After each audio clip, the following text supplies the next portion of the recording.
자, 네 번째 패턴입니다. 동사의 수를 확인하라 그랬습니다. 앞으로 가장 많이 나올 문법 중에 하나가 바로 이놈이 되고 있죠. 가장 많이 나올 문법 중에 하나가 바로 이겁니다. 우리가 수라는 것은 주어에 따라서 우리가 동사의 수를 결정하죠. 이게 단수면은 얘도 단수, 얘가 복수면은 얘도 복수, 이런 식이 돼버리는 거죠. 그렇죠? 근데 이 문제를 묻는 것은, 즉 수의 일체를 묻는 것은 바로 뭐냐, 주어와 동사 관계를 여러분들이 확인할 수 있느냐라는 것을 물어보고자 하는 것입니다. 그러니까 수의 일체를 묻는 것은 문장이 있을 때 우리가 글을 파악하는 데 있어서는 최소한 주어 동사를 찾아야지만 우리가 글에서 어떤 의미, 어떤 뜻을 전달하는지를 찾을 수가 있는 거죠. 바로 그것을 여러분들에게 수의 일치를 통해서 바로 물어보는 것이다. 물론 주어와 동사가 바로 있으면 관계없습니다만은 주어와 동사 사이에 거의 대개가 바로 수식해주는 말을 갖다 주죠. 물론 뭐 거의 대개 주어가 바로 뒤에서 수식받는 경우겠죠. 그런 주어와 동사 사이에 수식해주는 말을 갖다 놓고서 놓고 보게 되면 주어하고 동사가 멀어져 있지 않습니까? 그래서 그 멀어지다 보니까 순간 우리는 주어 동사 간의 관계를 정확하게 짚어낼 수가 없을 수가 있는데 바로 그것을 노린 문제라고 볼 수가 있겠죠. 단순하게 말씀드리자면 the rules 했다? 그럼 당연히 이렇게 되겠죠. 주어 다음에 바로 동사 나온다면 아주 쉽게 볼 수 있겠죠. 그런데 말입니다. The rules라고 해놓고 그 다음에 바로 여기에다가 중간에다가 다른 말을 갖다가 집어넣어 버립니다. 물론 여기에서는 보시는 것처럼 of라는 전치사를 통해서 들어가 있단 말이죠. 여러분 이 문장의 주어는 게임이 아니죠. 왜냐하면 게임은 전치사 of의 목적어로 쓰인 거니까 말입니다. 바로 전치사 of의 목적으로 쓰인 거니까 말입니다. 그럼 여기서 이걸 가로채고 바로 rules를 주어로 그리고 이것을 동사로 볼 수 있느냐라는 것을 물어보는 거죠. 그러니까 rules가 복수니까 a가 돼줘야 된다. 그럼 이것을 a가 돼야 된다라는 것을 우리가 짚어낼 수 있다는 것은 결과적으로 여기서부터 여기까지는 끼어들어간 것이다 라는 것을 우리가 찾을 수 있다라는 것이겠죠. 이와 같이 해서 문장 구조를 정확하게 여러분 분석해낼 수 있느냐라는 것을 묻고자 수의 일치를 내는 것입니다. 라는 겁니다. 네, 바로 그래서 저는 앞으로 이 유형이 반드시 내년에 나오지 않겠는가 생각하고 있습니다. 첫 번째 말씀드린 게 이것이고요. 두 번째는 뭐 콤마를 뒀을 때가 되는 거죠. 예, 물론 콤마 뒀을 때는 콤마는 삽입이니까 어쨌거나 거기서 없는 것으로 보시면 주어 동사 간의 관계가 명확하게 보일 수가 있겠죠. 그 다음에 더 넘버 오브 복수명사가 주어입니다. 더 넘버 오브 복수명사 주어일 때는 이때 주어는 단수 동사가 되고요. 어 넘버 오브 복수명사가 주어인 경우는 동사의 수는 복수가 되어버리죠.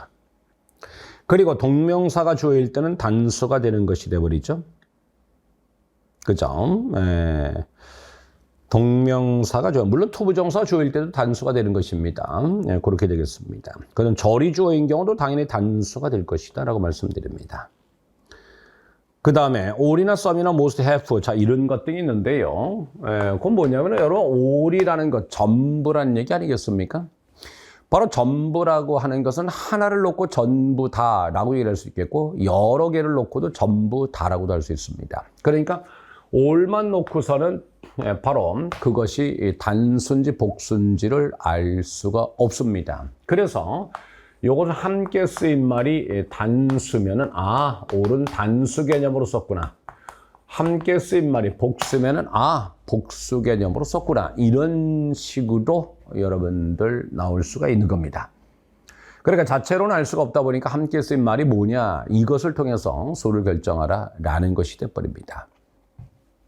바로 이와 같은 경우에는 all, some, most, have, percent, the rest, 분수 등이 되겠죠. 그 사이에 of가 들어가는 것이 마찬가지겠죠. of가 들어가면 좋겠죠. of 복수명사인 경우 복수, 단수명사인 단수 이런 식이 돼버리는 것입니다.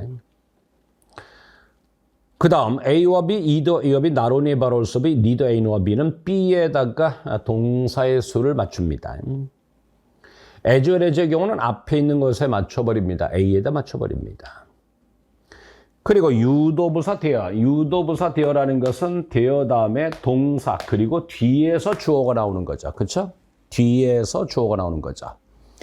그러니까 되어를 통해서 수를 결정하는 것이 아니라 뒤에 이어지는 명사에 따라서 수를 결정하는 것이다. 바로 이렇게 되겠습니다. 그래서 유도부사 되어는 동사 뒤에 나오는 명사의 수를 맞춘다. 그 다음 도치 문장에서 동사 다음에 오는 명사, 즉 주어의 수를 맞춘다. 이렇게 돼버렸습니다. 도치.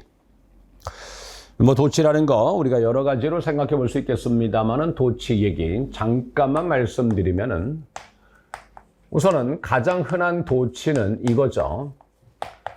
부사나 부사구가 그리고 부사절이 문두에 나와버립니다. 근데 문두에 나왔는데 여기에 부정이 붙었거나 아니면 only가 붙어버리면 그 다음에 어수는 동사 주어가 돼버리죠. 동사 주어가 돼버리죠. 그러니까 우리가 부사나 부사구나 부사절이 문두에 나왔다. 그리고 거기에 부정이나 only를 붙였다. 그럼 그 다음 뭐가 이루어진다? 도치를 이룬다. 이것을 물어볼 수도 있겠지만 동사 주어의 구조로 써야 된다라고 물어볼 수도 있겠지만은 바로 수도 물어볼 수 있다는 거죠. 그죠? 수도 물어볼 수 있다. 바로 요것이 되겠습니다. 그리고 장소 또는 방향을 나타내주는 장소 또는 방향을 나타내주는 부사나 부사구입니다. 요것이 문두로 나와버리면 이때 도치가 될 수가 있죠. 요거는 뭐 기억할 필요는 없습니다만은 이때는 사실상 도치의 조건이 있습니다. 이 동사는 완전 자동사여야 되고 그리고 이때 주어는 반드시 명사이어야 합니다. 여기에서 장소나 방향의 부사나 부사구라는 것은 여러분이 상상할 수 있는 모든 장소나 모든 방향은 다 가능합니다. 가령 어디 안에, 뭐 어디 위에, 뭐 이런 식으로 어디 뒤에, 뭐 이런 behind, 어디 아래, under, 뭐 이런 것 등이 들어간 데라든지 그러니까 상상할 수 있는 모든 거 위로라든지 아래로라든지 자 이런 말이 들어가 있을 때 다시 한번 얘기를 하지만 여러분이 상상할 수 있는 모든 장소나 방향의 부사나 부사가 먼저 나오는 겁니다. 가령 둘 사이에 이것도 여기에 속한다고 봐야 되겠죠. among 셋 이상의 사이에 이런 것 등이 앞에 나왔을 때 이와 같이 뒤집어질 수 있습니다. 이 경우의 특징은 말이죠. 여러분들 보고 도치해야 되느냐 말아야 되느냐라는 것을 물어본 시험은 없습니다. 여태까지 없습니다. 지금까지는 이와 같은 장소나 방향의 부사나 부사구를 먼저 주고 그리고 도치도 시켜놓고 제시하는 거죠. 다시 말씀드리면 수를 물어보는 겁니다. 그러니까 도치는 온전하게 시켜놓고 근데 이 경우는 도치를 안 시켜놓고 맞아요 틀려요 라고도 낼 수 있는 그런 것이지만 이 경우는 여태 항상 도치를 시켜놓은 상태로 제시가 됐습니다. 그럼 이 문제 왜 내느냐?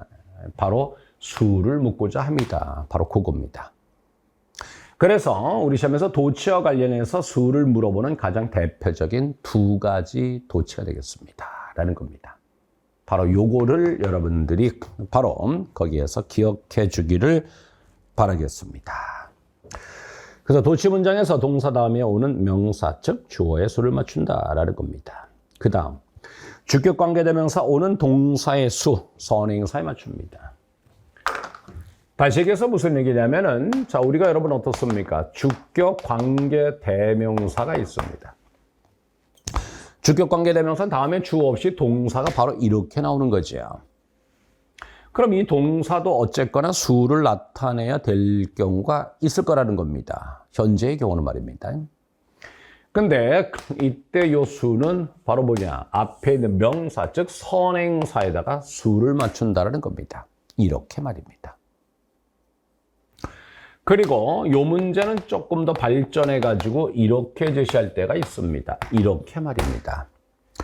다시 얘기해서 주격관계대명사는 뒤에 보시는 것처럼 동사가 바로 먼저 나와야 되는데 여기에다가 주어 동사를 삽입시켜 나온 거죠. 이렇게 삽입시켜 버렸을 때는 요 놈을 없는 것으로 보시고 요 놈을 없는 것으로 보시고 요것을 없는 것으로 보시고 우리가 수를 정해야 될 겁니다. 다시 얘기해서 요렇게 돼줘야 될 겁니다. 요걸 가로쳐야 되겠죠. 그죠? 우리가 주어 동사 동사꼴에서 앞에 있는 주어 동사는 어디까지나 삽입이다. 이렇게 기억해 주기 바라겠습니다. 바로 요것이 또 첫 문제 나옵니다. 자, 이와 같이 해서 수의 일치가 나오게 되죠.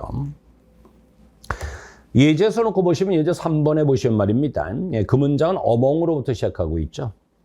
다시 말씀드려 among most prized possessions sold during the evening sale은 전부 다 among에 걸리는 것으로 도치를 이룬 겁니다. 말씀드린 것처럼 이겁니다. among이 장소의 부사로서 먼저 나왔습니다. 도치를 이뤘습니다. 그래서 그 다음에 were라는 동사가 나온 것이고요. 주어는 그 옆에 있는 1961 bejeweled timepiece가 주어입니다. 물론 어가 있으니까 단수겠죠? were가 아니라 was로 고쳐주기 바랍니다. 바로 이겁니다. 이런 식으로 도치를 시켜서 나올 수가 있다. 바로 그겁니다. 여기에서 자 이제 문제로 들어가 보겠습니다. 4번인데요. 요 뒤를 보면 주어, 동사 이렇게 돼버렸죠. 그럼 말씀드린 것처럼 이건 삽입입니다. 그럼 요 동사 앞에 주어가 없으니까 얘가 바로 주격 관계 대명사가 되는 것입니다. 주격 관계 대명사 뒤에 나온 동사의 수는 앞에 있는 선행사, 즉 명사에다가 수를 맞추는 겁니다. things가 복수죠? 네, s를 빼줘야 되겠습니다. 바로 이렇게 말입니다.